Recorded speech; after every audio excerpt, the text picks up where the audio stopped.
Graça e paz, amada igreja. Quero pedir para você agora juntar a sua família em torno da mesa ou sentado no sofá. Peguem suas Bíblias e vamos agora cultuar o nosso Deus, mesmo que não é dentro da perspectiva do ideal, mas é uma maneira de nos aproximarmos nesse momento de pandemia, distanciamento social. Então convido você agora a abrir sua Bíblia no Salmo 46, versículo 1 e parte do versículo 2, que diz o seguinte: Deus é o nosso refúgio e a nossa fortaleza, socorro bem presente nas tribulações, portanto não temeremos. Os últimos dias nós temos sofrido algumas tempestades, alguns impactos fortes na nossa igreja, em algumas famílias da nossa igreja. Perdemos recentemente o irmão Sidney, o pastor João Batista, e agora nós pedimos a Deus que console os familiares, amigos, a nós igreja também, mas mesmo em meio a tanta situação difícil, nós temos percebido o cuidado de Deus, nós temos percebido que Deus é o nosso refúgio e fortaleza, socorro bem presente nas tribulações. E temos, apesar das circunstâncias, tido motivo para louvar o Senhor. Tristeza nós temos tido por conta de irmãos queridos estarem sendo levados para casa no tempo de Deus. Mas temos motivo de alegria e louvor em meio a essa circunstância difícil, em saber que esses irmãos estão em Cristo e com Cristo Jesus. E também que nós podemos, apesar de uma semana difícil, nos juntar esse final de semana para louvar o Senhor, para cultuar o nosso bom Deus, para ouvir da palavra de Deus. Então que possamos nessa noite também ser alimentados e conduzidos pelo Senhor por meio da sua palavra, que nos alimentemos e nos edifiquemos mutuamente também através dos cânticos, das orações que teremos. E aí eu quero orar com você agora, também pedindo consolo sobre nós, igreja, e os familiares dos nossos irmãos que partiram para a glória. Oremos. Deus, nós queremos colocar os nossos corações diante do Senhor, que estão baqueados e entristecidos, mas não derrotados. Nós temos enfrentado tempos difíceis, mas nós temos contado com a Tua graça, com a Tua misericórdia. O Senhor tem sido nosso refúgio e fortaleza, socorro bem presente nas tribulações. E por isso nós não tememos, por isso nós não desmoronamos, por isso nós não nos desesperamos, porque temos um Deus que está sentado no trono.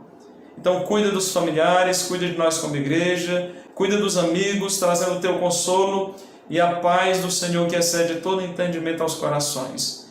E ainda clamamos, ó Pai, pelos irmãos que estão enfermados, que a boa mão do Senhor seja sobre eles. E apesar das circunstâncias, nós temos razões ainda para continuar Te louvando e continuar sendo edificado em torno da Tua palavra. E que assim seja agora nesse tempo de culto, apesar de ser um culto assistido, que possamos cantar, possamos orar e possamos aprender mais da Tua palavra e sair daqui mais estimulados à fé e às boas obras. Assim oramos em Cristo Jesus. Amém.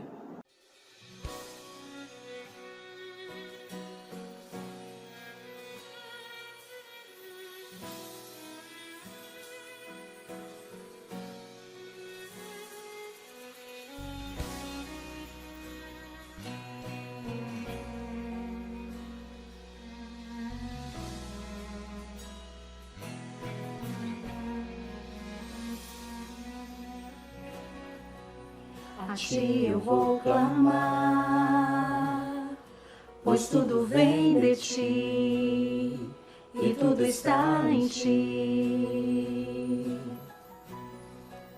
Por Ti vou caminhar, Tu és a direção, o sol a me guiar. Tudo pode passar, Teu amor jamais me deixará. Sempre há de existir novo amanhã preparado para mim.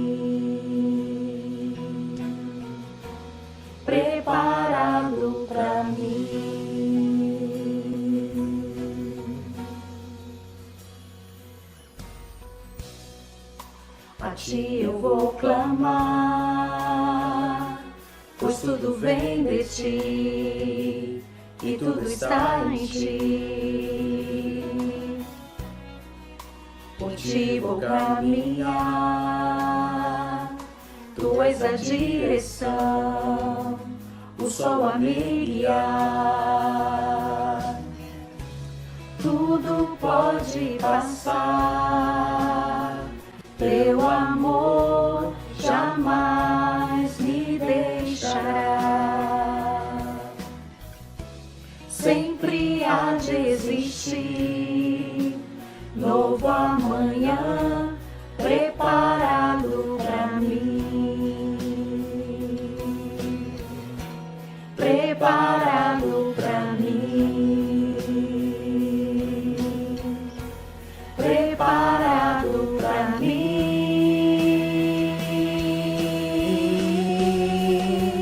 Eu me rendo aos teus pés, és tudo que eu preciso pra viver. Eu me lanço aos teus braços, onde encontro meu refúgio. Eu me rendo aos teus pés, és tudo que eu preciso pra viver. Eu me lanço aos teus braços, onde encontro meu refúgio, Jesus.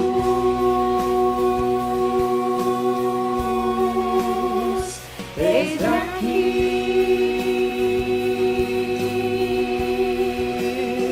Jesus.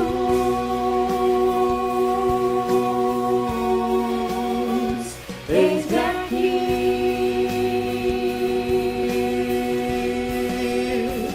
eu me rendo aos teus pés, és tudo que eu preciso pra viver. Eu me lanço aos teus braços, onde encontro meu refúgio. Eu me rendo aos teus pés, és tudo que eu preciso pra viver. Eu me lanço aos teus braços, onde encontro meu refúgio, Jesus.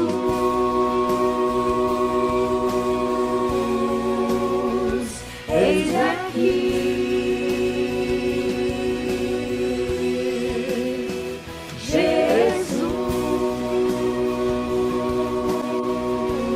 Jesus. Eis-me aqui,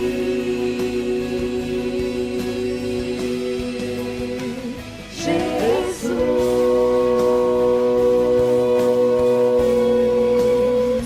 Eis-me aqui,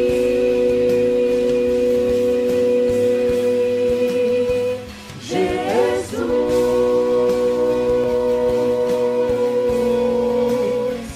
Eis-me aqui.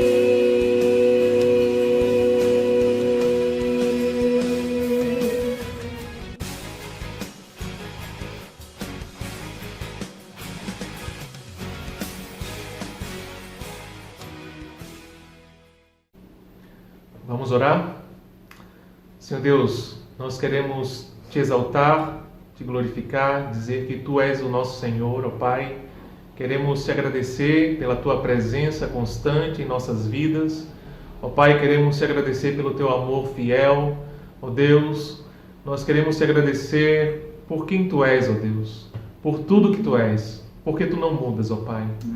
Ó Deus, nesse momento em que vivemos nessa situação mundial, ó Pai, queremos te pedir, ó Deus, pelos nossos irmãos, ó Pai, que estão enlutados, que perderam seus entes queridos, que Tu esteja confortando os corações, consolando através do Teu Espírito Santo, Senhor. Ó Pai, em nome de Jesus, trazendo a paz que excede todo entendimento, ó Pai. Ó Deus, queremos Te pedir também por aqueles que estão enfermos. Confiamos no Teu poder, que Tu podes curar, Senhor. E nesse momento te clamamos mesmo que Tu esteja agindo na vida, na saúde desses irmãos, trazendo, ó Pai, a cura segundo a Tua vontade. Cremos no Teu poder e na Tua soberania sobre isso, ó Pai. Ó Deus, nós Te pedimos agora, Pai, pela Tua palavra que vai ser ministrada, pela vida do Teu servo que vai ministrar, Senhor, a Tua palavra. Fala aos nossos corações, que não seja só o ouvir, mas seja o praticar a Tua palavra, Senhor. Nos ajuda a obedecer, a agir conforme aquilo que ouvimos, ó Pai, conforme aquilo que vamos ouvir da Tua palavra. Em nome do Senhor Jesus, Te agradecemos e Te glorificamos, Te exaltamos. Amém, Senhor. Quero convidar você agora a abrir a palavra de Deus na carta de Paulo a Filemon. Vamos expor os versículos 8 ao 14 nesta noite, mas eu quero lembrar você da grande ideia que vai perpassar as exposições nessa carta, que a graça de Cristo é a única fonte para a salvação e santificação. Essas duas verdades principais da grande ideia, de que a graça de Cristo é a única fonte para a salvação e santificação, fica muito claro nessa pequena carta, mas tão preciosa, de Paulo a Filemon. Nós vemos um escravo que fugiu do seu senhor por ter roubado ali recursos dele, e soberanamente, dentro da soberania e providência de Deus, ele vai parar em Roma, cai exatamente na prisão onde o apóstolo Paulo se encontrava preso. Por isso esta é uma carta de Paulo em prisão, como outras cartas também que ele escreveu enquanto estava na prisão. E ali, como era de costume, por onde Paulo passava, ele pregava o Evangelho. E o Evangelho é o poder de Deus para a salvação de todo aquele que crê. E o poder do Evangelho alcançou esse escravo, que agora não é mais escravo do pecado, não é mais condenado, não é mais digno da ira de Deus. O Evangelho o libertou das consequências por conta dos seus atos pecaminosos. O livrou da condenação eterna, da ira vindoura.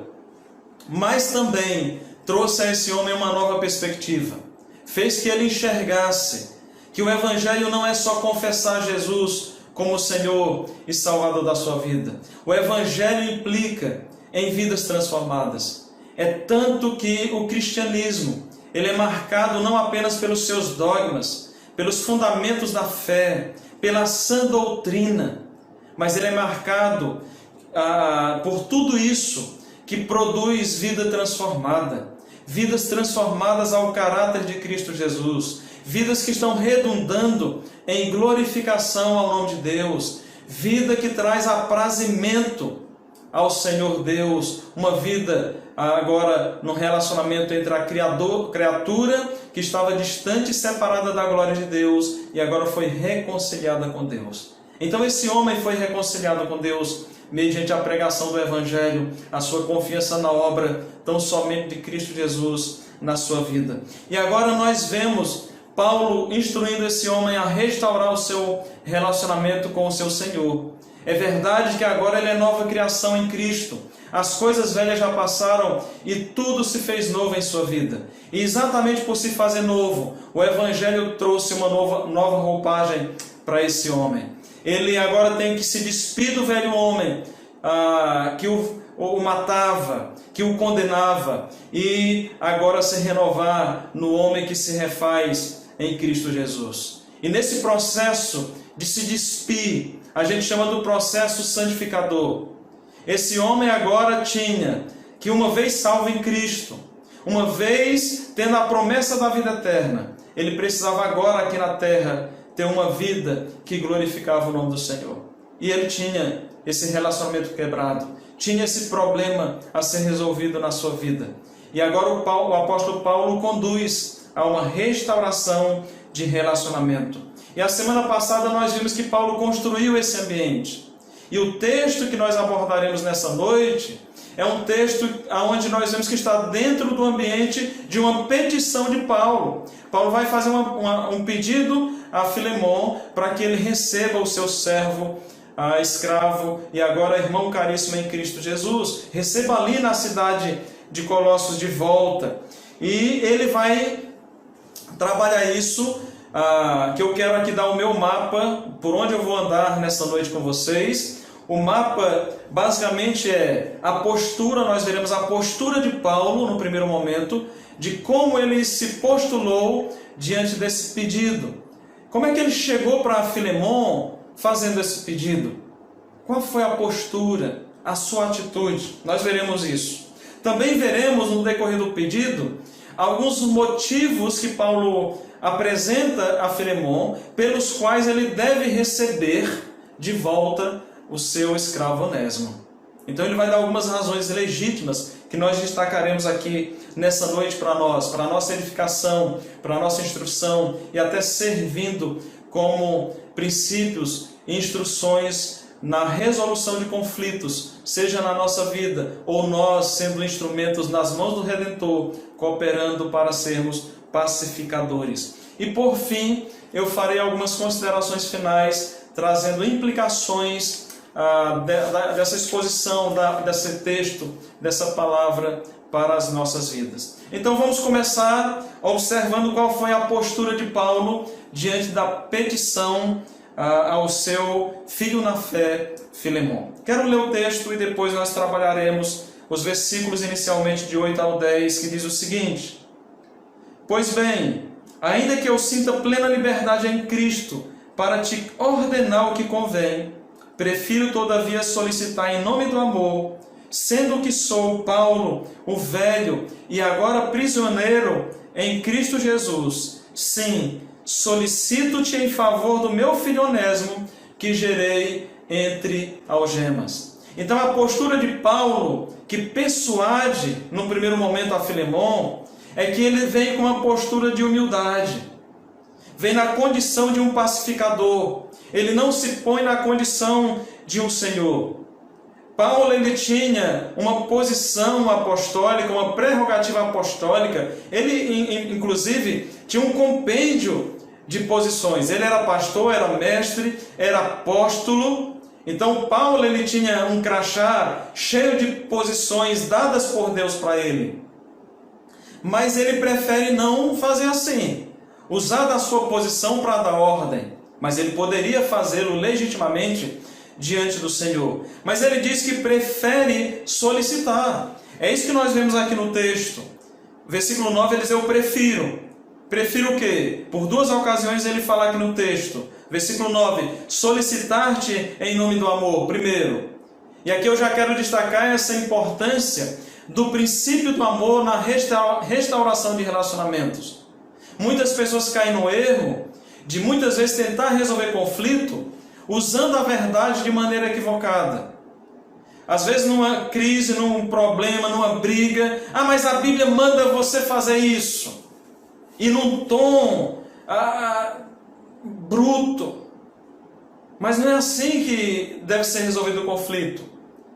E isso muitas vezes desprovido, geralmente desprovido da perspectiva do amor. Outros abandonam a verdade que deve ser usada para restauração de relacionamento, abandonam o Evangelho e simplesmente vão para o que é chamado do amor.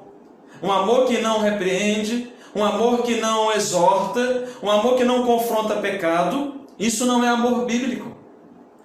A grande questão é que nós temos que trazer para a junção de verdade em amor. Nós temos que nos conduzir à verdade em amor. Devemos cuidar uns dos outros junto, verdade e amor.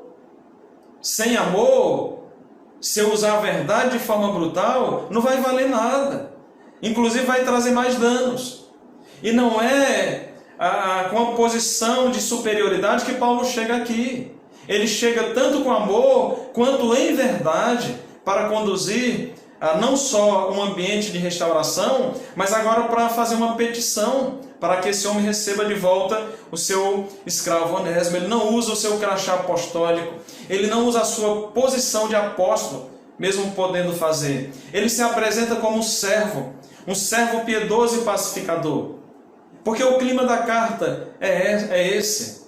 É exatamente construindo esse ambiente para a restauração. Paulo, em outras ocasiões, requerido pelo contexto, ele começa a carta dizendo: eu, Paulo, apóstolo, chamado por Cristo Jesus, por vontade de Deus. Ele usa o seu crachá apostólico, a exemplo das cartas de 1 e 2 Coríntios, onde ele tinha que defender o seu apostolado, tinha que trazer à memória desses irmãos que ele não escolhera ser apóstolo, fora escolhida por Deus. Foi Cristo Jesus pessoalmente, no caminho de Damasco, ali em Atos 9, que o escolhe, o separa para ser apóstolo. Então, quando é necessário, ele usa. Mas o ambiente da carta aqui não requer a sua prerrogativa apostólica. Ele está mais usando aqui um tom pastoral, como de fato também ele era pastor-mestre. Então ele prefere usar o tom pastoral. E as características mostram essa postura de humildade de Paulo.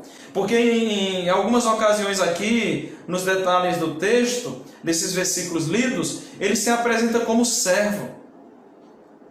Servo de Jesus Cristo. Se apresenta como velho. Já velho em prisão, como prisioneiro de Cristo Jesus. Veja a postura.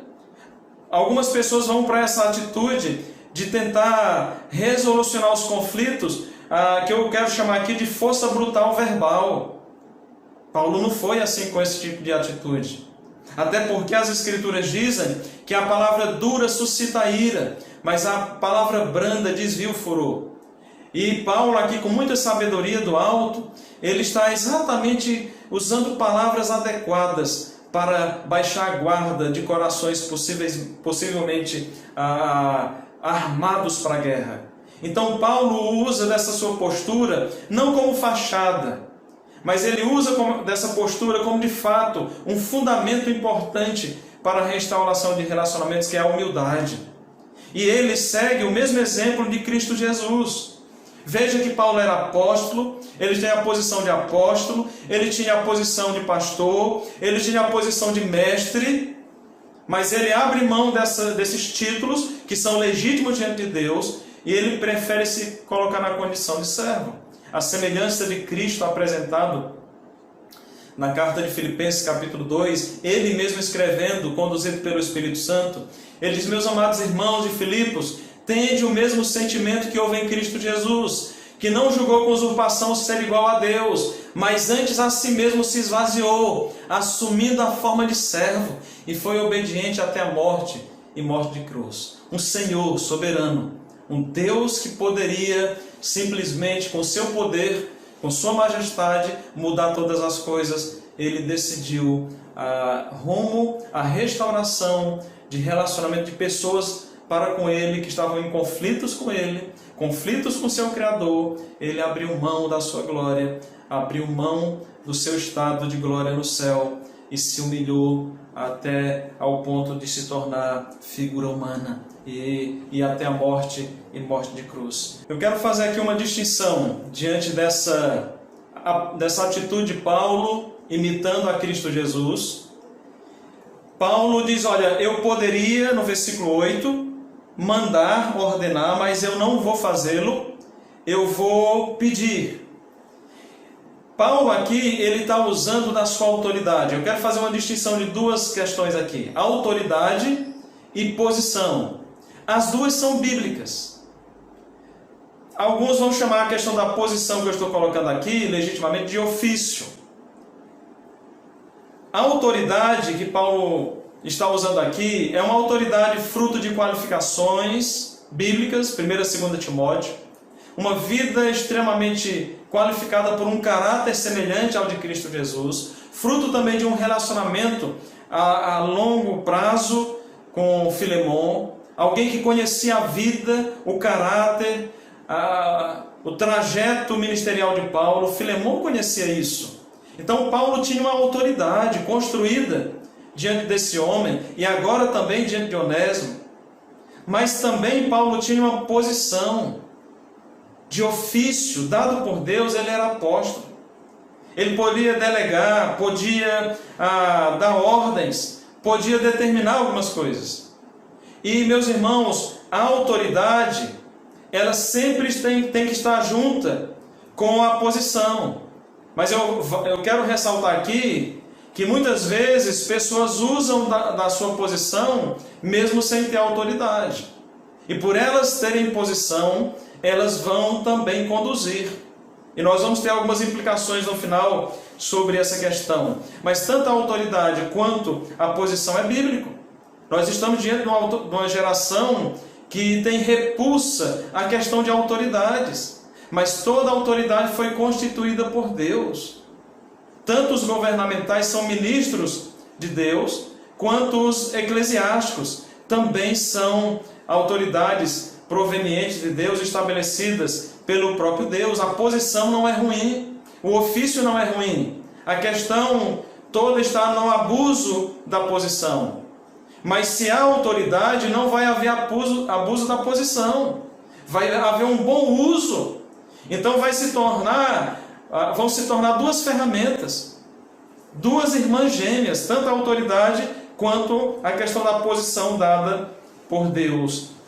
E Deus estabeleceu tanto uma quanto a outra. Então Paulo, ele não ordena aqui, ele pede. E depois que Paulo diz que não vai ordenar, mas vai pedir, prefere pedir, ele começa a dar algumas razões pelas quais o irmão Filemon ali deveria receber o seu escravo, agora salvo em Cristo Jesus. E a primeira razão que Paulo dá de forma contundente, na tentativa de persuadir a sua mente, e quando eu falo persuadir, não é manipular, é realmente convencê-lo, mediante o evangelho que o havia alcançado, ele relembrar as preciosidades do evangelho na vida de uma pessoa. O que é que o evangelho faz na vida de uma pessoa? Se na mensagem anterior o apóstolo Paulo estava falando ao coração do irmão Filemon, agora ele vai falar à sua mente. Ele vai apelar ao culto racional, à racionalidade, para que ele raciocine o evangelho. Porque, meus irmãos, a fé no evangelho em Cristo não é um salto no escuro. É baseada em convicções, em informações, na obra de Cristo Jesus por nós. A fé bíblica, como define o autor das Escrituras, em Hebreus, ele diz que a fé é a convicção de fatos que não se veem, mas nós esperamos. Então, ele quer relembrar a Filemon da sua fé e as implicações da sua fé.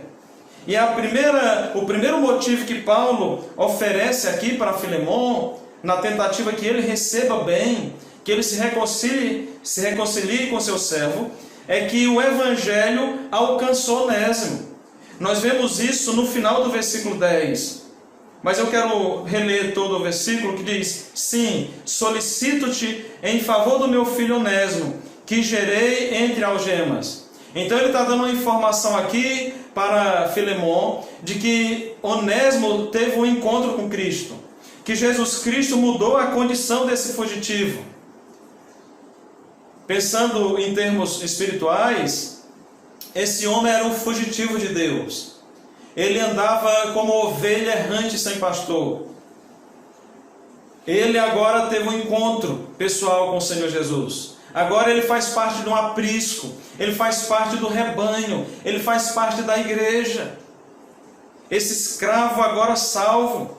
Um escravo que era do pecado agora é salvo em Cristo Jesus.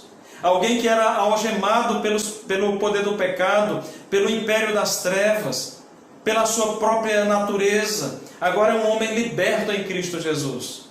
E esse homem está agora sendo enviado de volta para o seu Senhor, e o argumento que Paulo usa para com Filemon é dizendo: ele foi alcançado entre algemas pelo Evangelho, ele está sendo devolvido de volta a você.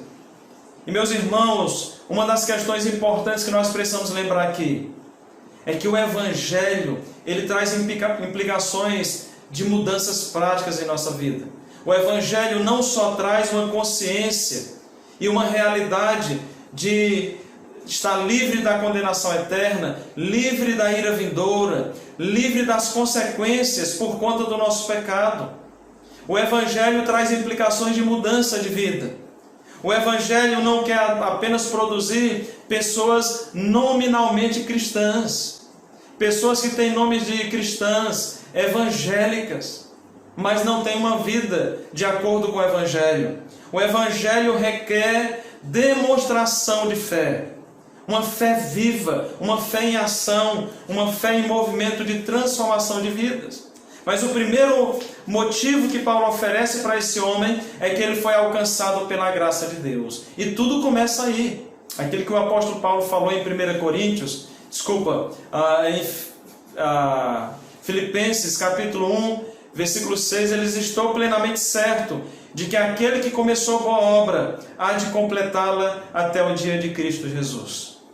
E é exatamente nesse segundo aspecto, que ele vai completar até o dia de Cristo Jesus, que nós entramos na segunda razão, o segundo motivo pelo qual, e Paulo oferece ali, pelo qual Filemão deveria receber o seu servo, irmão caríssimo em Cristo, agora de braços abertos, e se reconciliar com ele.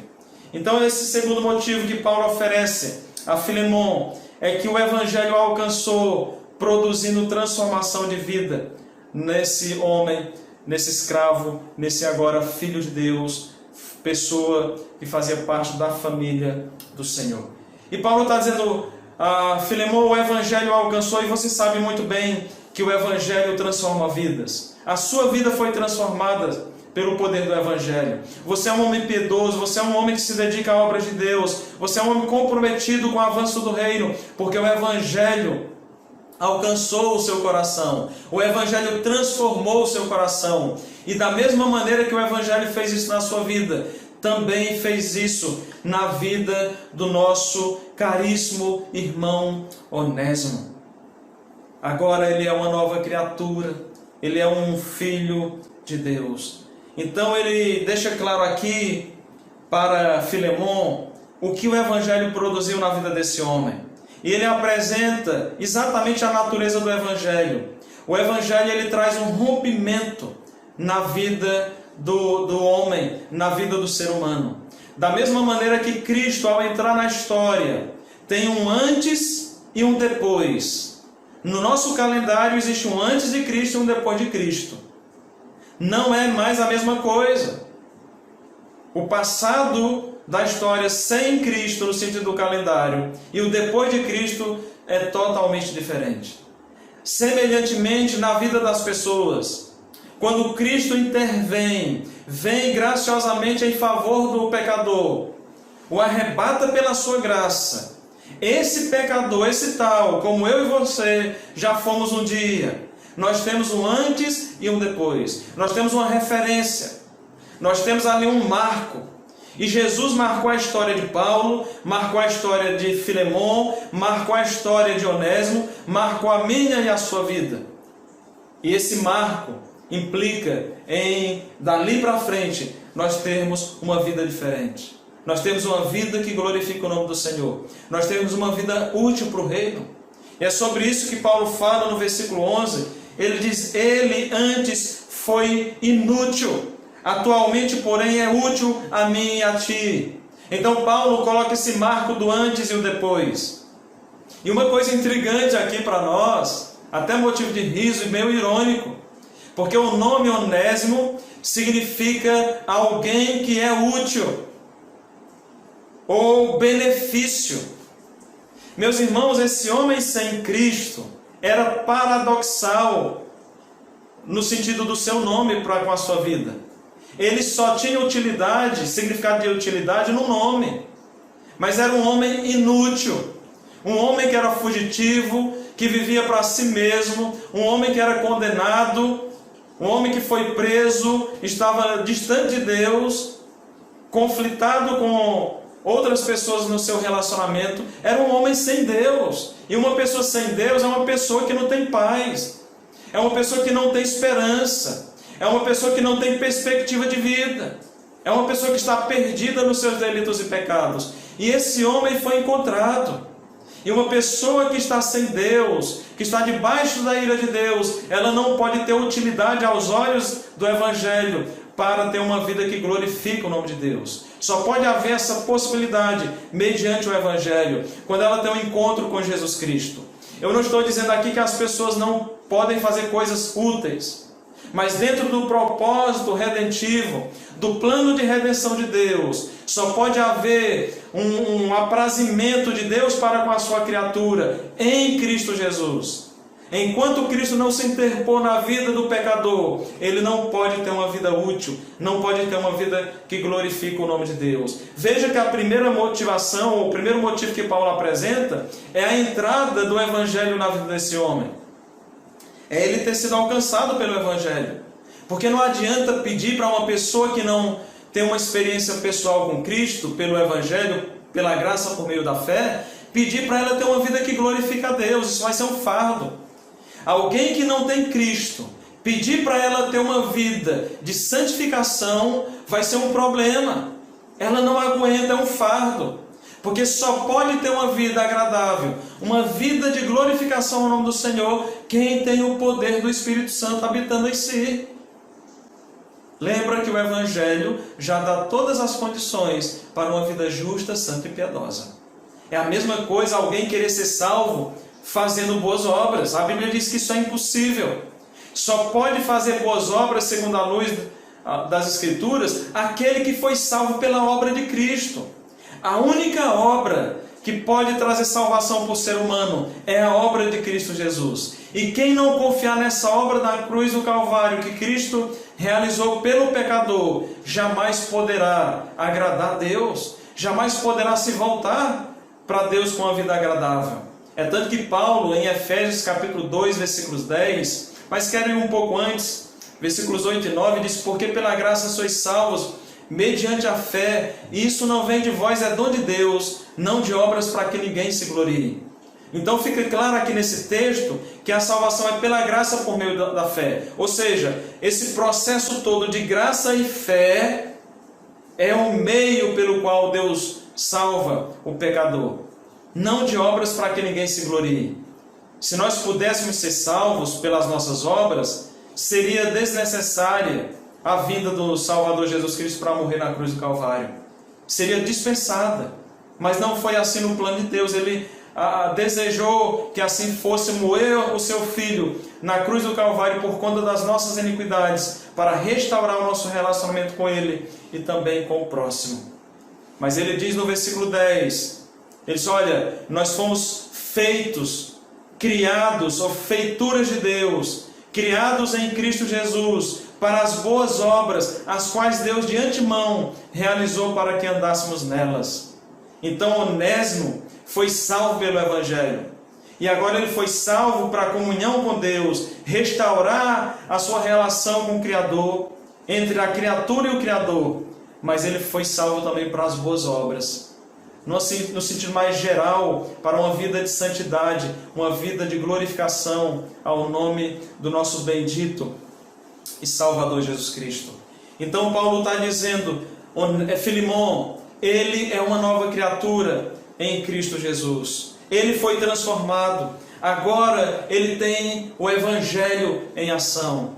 Meus irmãos, o Evangelho, a verdade, deve permear a vida e todas as áreas da vida daquele que foi alcançado pela graça de Cristo Jesus. Nós não podemos ter na nossa vida apenas o nome de cristão. Nós temos de fato apresentar para as pessoas, apresentar para o mundo que a nossa vida é coerente com o nosso nome. Deus, ele dá utilidade para nossas vidas no Evangelho. E quando o Evangelho nos alcança, ele nos vai fazer dar frutos e frutos que permaneçam. Ele nos vai fazer a ter uma vida muito clara de sal e luz nesse mundo. O Evangelho muda radicalmente as nossas vidas. Então Paulo oferece dois motivos aqui para que Filemão receba o seu servo, irmão caríssimo agora em Cristo Jesus. O primeiro motivo que ele apresenta para que ele receba o seu servo e restaure o seu relacionamento é que ele foi salvo pelo poder do Evangelho. O segundo motivo é que o poder do Evangelho transformou, entrou de forma real na sua vida. E o terceiro motivo que nós podemos ver Paulo apresentando, a fim de convencer, persuadir a mente de Filemão a receber o seu servo, é que Paulo afirma, nós vemos aqui no texto, o seu apego e o anseio de ter Onésimo no ministério. Então Paulo se apegou de todo o coração, mas Paulo também desejava ter Onésimo junto dele, servindo no ministério. Meus irmãos, nós sabemos que Paulo era um homem muito criterioso para ter uma composição, para compor a sua equipe pastoral, ministerial, sua equipe missiológica. Lembramos do conflito que houve entre ele e Barnabé, na ocasião em que João Marcos não quis prosseguir a viagem. Na primeira viagem, depois na segunda viagem ele quer participar e Paulo diz, não vai participar porque não está preparado, agora não me é útil. E aí posteriormente, quando João Marcos é preparado, amadurece um pouco mais, ele diz, olha, me manda João Marcos porque ele me é útil. Então Paulo era criterioso.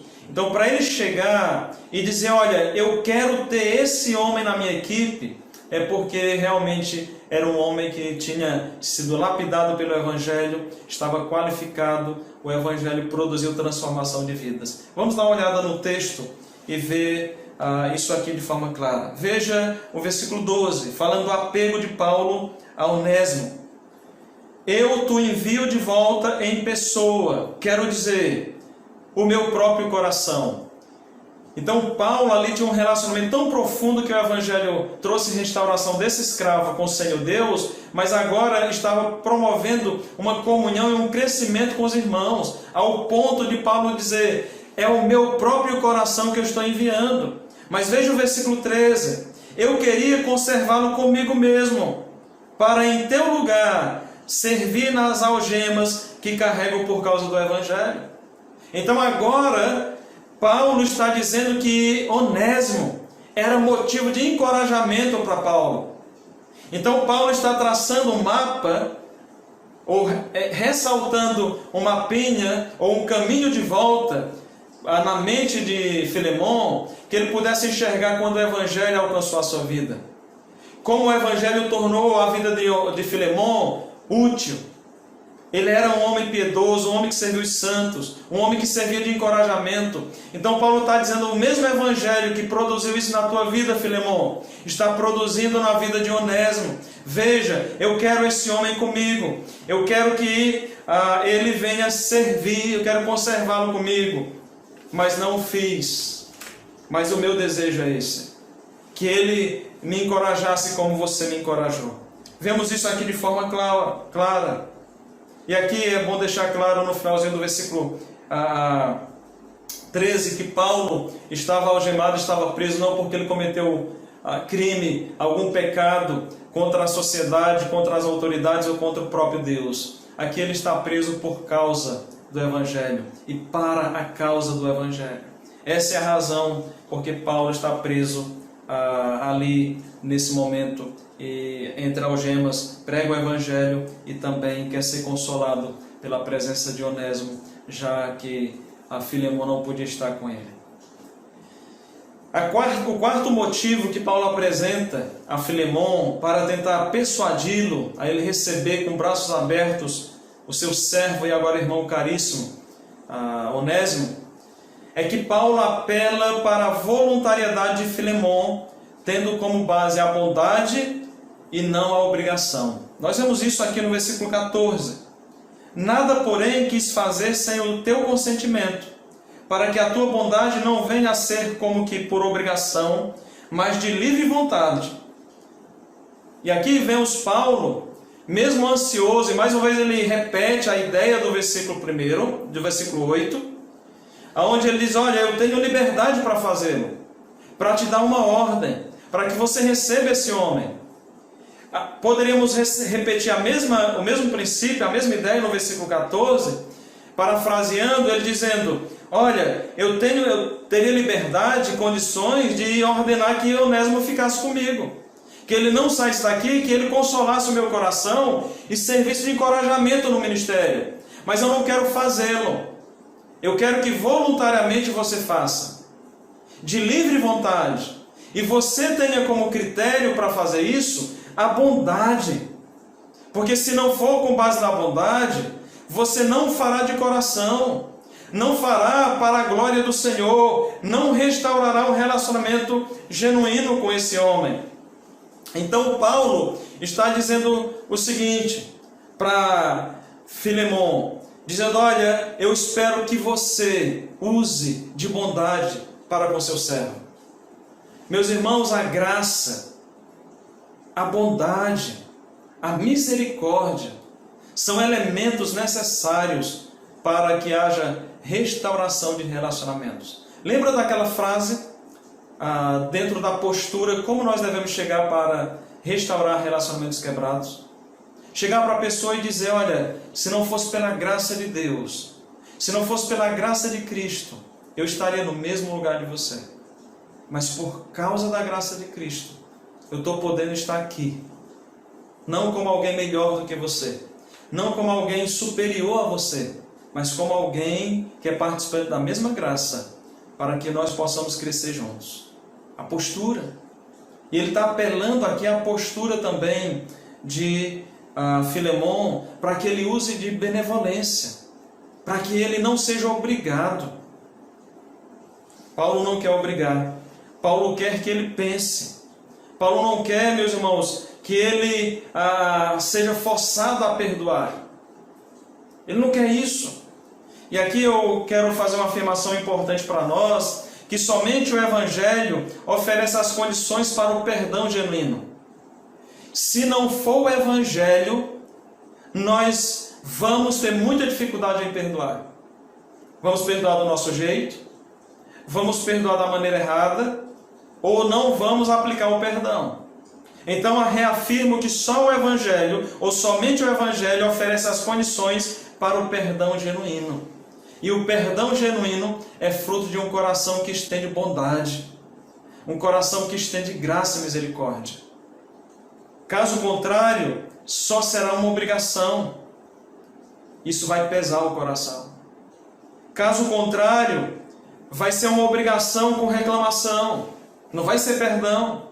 Vai ser uma obrigação contra gosto. Uma obrigação cega. Ou vai ser uma obrigação, ao contrário dessas atitudes, uma obrigação com aquele senso de privilégio. O privilégio que nós somos alcançados pela graça de Deus, e mediante a graça e a bondade de Deus, nós podemos e precisamos estender o perdão para os outros. Meus irmãos, Deus quer usar cada um de nós para sermos instrumentos nas mãos do Redentor. Isso é possível isso acontecer se nós tivermos como base, como sustentação, como fundamentação para os relacionamentos restaurados, a graça, a bondade e a misericórdia de Deus. Se nós formos na tentativa de restaurar relacionamentos quebrados conosco e outros, ou de outras pessoas, não vai haver restauração e perdão genuíno, porque somente o Evangelho oferece as condições para o perdão genuíno. E Paulo está dizendo: Filemon, usa de bondade. Eu não quero te obrigar, porque obrigar a você a perdoar não vai ser perdão de verdade. Para ilustrar muito bem isso, quem tem filhos pequenos, um pouquinho maior, vai lembrar disso que eu vou falar. Quando você pega duas crianças que estão brigando, e aí você coloca uma diante da outra, e você, sem simplesmente explicar os motivos pelos quais aquela que pecou contra a outra, ou ambas, uma contra a outra, tem que se retratar, tem que se reconciliar, tem que pedir o perdão uma para a outra. Você simplesmente obriga e pede perdão para a outra. Eu estou mandando que você peça perdão. Seria a mesma coisa Paulo dizer: eu te obrigo você perdoar, estender o perdão a Onésimo. Vai ser um perdão sem entendimento. Um perdão por obrigação, com peso, com reclamação. Tá bom, eu perdoo. Ou talvez a criança dizendo, te perdoo. Mas não resolveu. Não resolveu. Mas quando você senta com a criança, explica que ela afrontou a santidade de Deus. Explica que ela não amou o seu próximo. Que ela quebrou os 2 principais mandamentos. Não amou a Deus acima de todas as coisas, nem ao próximo como a si mesmo. E começa a levar, dar motivos pelos quais ela deve perdoar ou pedir perdão. Quando ela estende o perdão, realmente foi baseado na bondade. E quando você explica ainda para essa criança ou para um adulto que se Deus nos perdoa infinitamente vezes, Deus nos perdoa graciosamente, vez após vez. A pergunta é, por que eu não devo estender o perdão? Se Cristo faz isso conosco. Agora eu preciso fazer uma nota, para não ficarmos aqui para os pêndulos. Muito perigoso isso. Eu tenho que perdoar baseado na graça e na bondade, e também no perdão, no padrão de perdão que Cristo tem para conosco. E eu quero depois fazer algumas considerações em cima disso. Mas antes disso, eu quero fazer uma nota necessária aqui. Não é perdoar por perdoar de qualquer jeito. De repente houve um conflito e você diz, eu perdoei a pessoa. Talvez para ter paz no seu coração você estendeu o perdão. Mas ela quebrou princípios, ela pecou contra alguém. O que é que nós devemos fazer em termos de, biblicamente falando, em termos de estender perdão? Podemos até fazer em certas circunstâncias quando não dá para resolver. Mas o ideal, o ponto é, quando nós devemos estender perdão? Quando houve reconhecimento de pecado, quando houve petição de perdão e abandono do pecado. Esse é o processo, é o caminho pelo qual nós podemos enxergar que realmente houve mudança.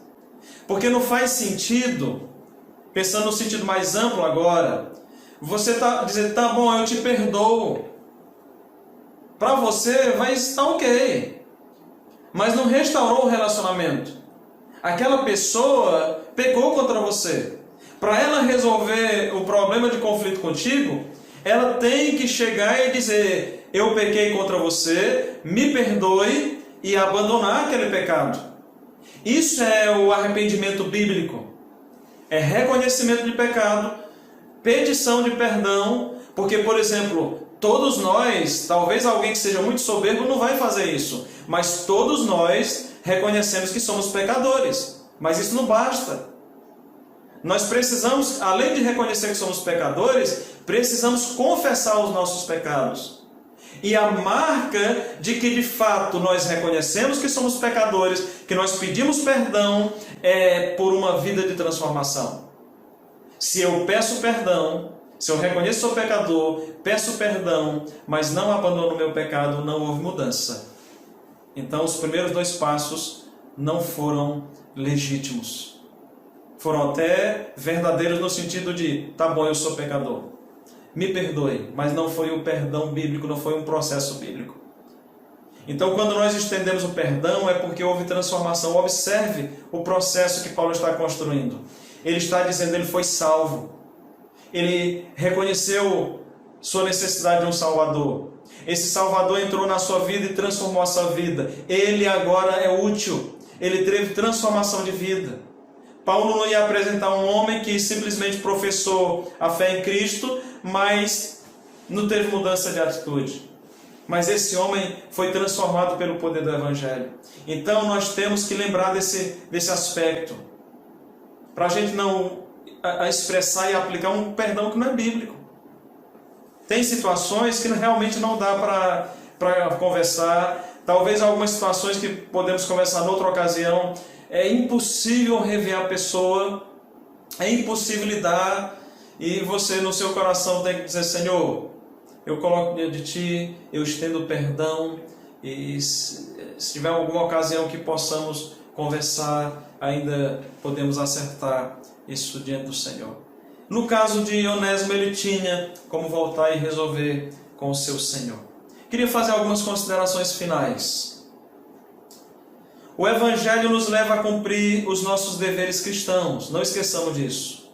Ele não apenas nos salva, mas também ele nos coloca diante de uma responsabilidade como cristãos. Nós temos que zelar pelo bom nome de Cristo. Isso implica em eu dar um bom testemunho de transformação de vidas. Não faz sentido eu dizer que Cristo entrou na minha vida e não mostrar Cristo na minha vida. Como Paulo diz, agora já não sou eu quem vive, mas Cristo vive em mim. Cristo era a razão e o centro da vida de Paulo, não apenas de teoria. Meus irmãos, nós estamos vivendo uma geração que é bela, perita em belos discursos, mas uma geração desprovida de atitude prática, desprovida de uma vida cristã, uma geração nominalmente cristã. Aquilo que aconteceu há algum tempo nos Estados Unidos e é real no tempo presente. Os Estados Unidos é um país conhecido como um país cristão, mas é um cristão nominal, porque a fé se esfriou, a vida não tem marcas de Cristo, do Evangelho. Nós não podemos ter esse tipo de vida. Eu digo que sou cristão, mas não demonstro em minha vida. Então o Evangelho nos leva a cumprir os nossos deveres como cristãos, não apenas nos conformar com a talvez pseudo-salvação, porque aquele que de fato não tem uma vida que demonstra o Evangelho, talvez tenha que questionar se o Evangelho o alcançou. Mas esse cumprir o dever não é com base na sua própria força. Nós temos que lembrar que o Evangelho nos leva a cumprir os nossos deveres livremente, tendo como base a bondade, a graça e o amor de Deus por nós. Meus irmãos, alguém que perdoa por mera obrigação não tem como base o perdão de Deus. Não praticará o perdão bíblico. Oremos encerrando esse momento de culto. Senhor Deus, nós queremos Te agradecer pela Tua palavra que ouvimos, pelos cânticos que cantamos, pelos hinos que cantamos juntos, pelas orações que foram feitas nesse momento. E nós, ó Pai, queremos pedir que o Teu amor, a graça do Teu Filho Jesus Cristo, a comunhão e as consolações do Teu Santo Espírito paire sobre todos nós, agora e para todos sempre, em Cristo Jesus. Amém. Que Deus abençoe a todos e uma ótima semana com Cristo Jesus.